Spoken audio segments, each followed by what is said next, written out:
নমস্কার বন্ধুরা, welcome to our channel মা ও মেয়ের রান্নাঘর। মশালা কুলচার রেসিপি নিয়ে চলে এসেছি আপনাদের সাথে শেয়ার করতে। প্রথমে আমাদের ডোটা তৈরি করে নিতে হবে এবং রেস্টের জন্য রেখে দিতে হবে। প্রথমে ময়দাটা নেওয়ার পর তার মধ্যে পরিমাণ মতো নুন আর চিনি দিয়ে ভালো করে মাখিয়ে নিলাম। এরপর নিয়ে নিয়েছি টক দই। টক দইয়ের মধ্যে দিয়ে দিলাম বেকিং পাউডার আর বেকিং সোডা। এরপর এটাকে 5 মিনিট থেকে 10 মিনিটের মতো রেস্টে রাখলে দেখবেন অনেকটা ফুলে উঠেছে। তারপরে অল্প পরিমাণ তেল দিয়ে টক দই আর তেলের সাহায্যে ময়দাটাকে ভালো করে মেখে নিচ্ছি। দেখুন ময়দাটা কিন্তু মাখা হয়েছে ভালোই। এরপর অল্প অল্প পরিমাণ জল দিয়ে এর একটা সফট ডো আমরা তৈরি করে নেব। ওপর থেকে দিয়ে দিলাম তেল। এরপর এটাকে বেশ অনেকক্ষণ রেস্টের জন্য রেখে দিয়েছি। অনেকক্ষণ রেস্টে রাখলে ময়দাটা সফট হবে আর কুলচাটাও কিন্তু অনেক নরম হবে।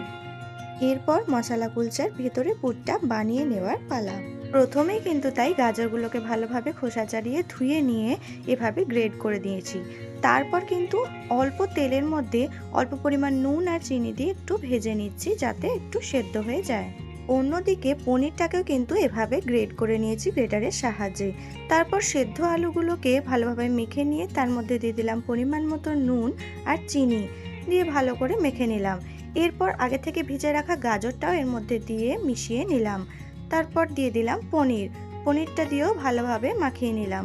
মশলাটা তৈরি হয়ে যাওয়ার পর এবার অন্যদিকে কড়াইয়ের মধ্যে তেল দিয়ে পরিমাণ মতো হলুদ গুঁড়ো, জিরে গুঁড়ো, লঙ্কা গুঁড়ো দিয়ে মশলাটা কষানোর পর আগে থেকে যে আলুর মাখাটা তৈরি করে রাখলাম সেটাকে একটু নাড়াচাড়া করে মশলাটা তৈরি করে নিলাম।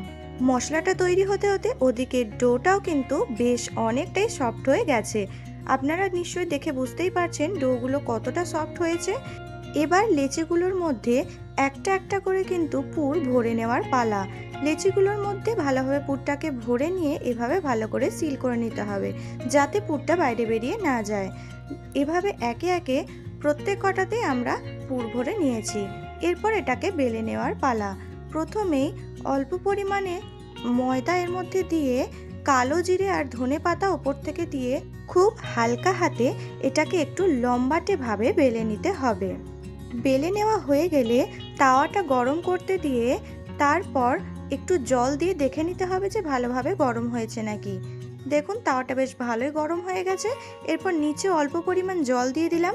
এরপর মিডিয়াম ফ্লেমে রেখে এটাকে একটু সেঁকে নিচ্ছি। তারপর কিন্তু এর মধ্যে আমরা বাটার ব্রাশ করে নিচ্ছি। উল্টে পাল্টে বাটার ব্রাশ করে নেব। তারপরে এভাবে এটাকে ভেজে নিতে হবে।